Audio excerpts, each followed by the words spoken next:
Hey, welcome to my story. Okay, so let's just get down to it. Okay, this is me, starting out life. I don't know right now, but it turns out I have muscular dystrophy. Wah. Yeah, I know, it's kind of something to swallow, but you get used to it. Alright, so I was this cute kid that was always being creative with my friends. In fact, I loved whenever the lens was put on me. I thought I could be anyone, literally anyone. And I grew up doing theater. It was great, it was fun. I went into a wheelchair and I thought I was unstoppable because I loved getting goofy. And that sort of idea continued with me into my future, and I thought, well, even though I have challenges, let's see what I can show and learn in the world by traveling solo with my disability. So that's what I did.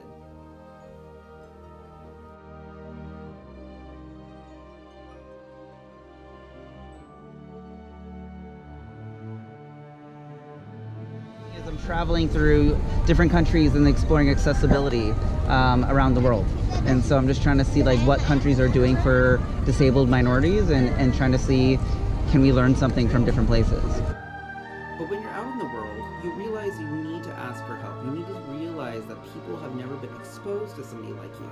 And that's an interesting question, because no matter how hard I did things like everyone else, I still had to ask for help, ask to be treated as equal. And I had to really put myself out there and always be on. Excuse me. If anybody's really strong, could you help me get on a bus? Because they were refusing to help me. Is that possible? Hey, good people, thank you. Being vulnerable is a part of life, and when you can be vulnerable, you can get others to be vulnerable with you. You have to put on the mask. Do it for the disabled children. All the disabled children around the world.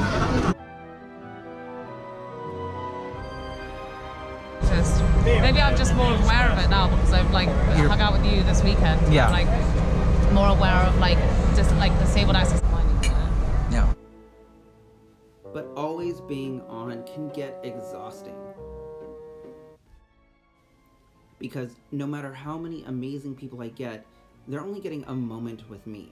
And then they turn back to media and they see able people playing disabled actors, or here where I am at Notre Dame reflecting on the fact that a cartoon movie for kids is watching a disabled person help an abled couple find love. So here's a very grown-up Jake thinking that he's going to change the world because he's telling his story, and I realize it's not just about my story. Media needs to change. We need to see everybody's story.